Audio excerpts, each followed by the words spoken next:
नावा के करी सुमिरा नावा आजू गोहराइला ए बाबा गौरी लाला नावा के करी सुमिरा नावा आजू गोहराइला ए बाबा तब पियर पियर लड्डुआ बाजार से मंगवनी पियर पियर लड्डुआ बाजार से मंगवनी आई बाबा भोगावा लगाई लगा मास्टर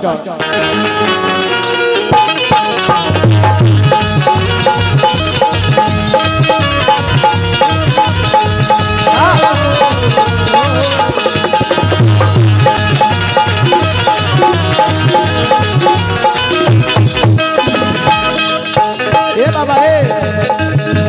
गौरी लाला नावा के करी सुमिरा नावा आजू बोलाई गौरी लाला नावा के करी सुमिरा नावा आजू बोलाई गौरी लाला नावा के करी सुमिरा नावा आजू बोलाईला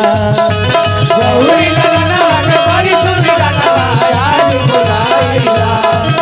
तब पियर पियर लड्डुआ बाजार से मंगवनी पियर पियर लड्डुआ बाजार से मंगवनी भाई बाबा भोगावा लगाईला पियर पियर लड्डुआ बाजार से मंगवनी आई बाबा भोगावा लगाईला पियर लड्डुआ बाजार से मंगवनी आई बाबा भोगावा लगाईला ए बाबा आई बाजार से मंगवनी आई बाबा भोगावा लगाईला ये सारा रंगे रंगा ये सारा हाथी ना घोड़ा ना कोनो सवारी हाथी ना घोड़ा ना कोनो सवारी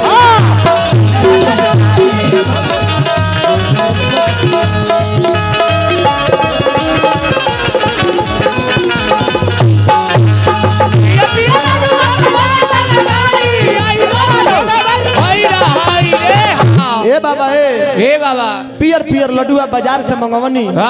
आई बाबा भोगवा लगाईला लइका कहले के हे बाबा एगो औरी हम बात सुन ले बानी राम नाम लिखी बाबा अरे की घूम गई निजब से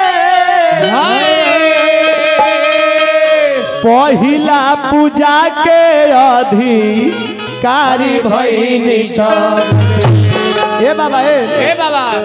राम नाम लिखी बाबा घूम गई निजब से पहिला पूजा के अधिकारी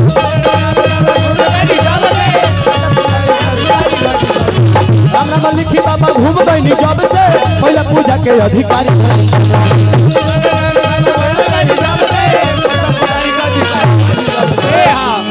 ये बात उस समय के बबुआ जना बेरा देवता लोग में झगड़ा भई रहे हालांकि समय बड़ा कम बा आ समय के देखते हुए काम करे बा तो गौरी लाला नावा के करी सुमिरा नावा ए बाबा तो पियर पियर लड्डुआ बाजार से मंगवनी अरे की आई बाबा भोगावा लगाई तो पियर पियर लड्डुआ बाजार से मंगवनी आई बाबा भोगावा लगाई पियर लड्डुआ बाजार से मंगवनी आई बाबा भोगावा लगाई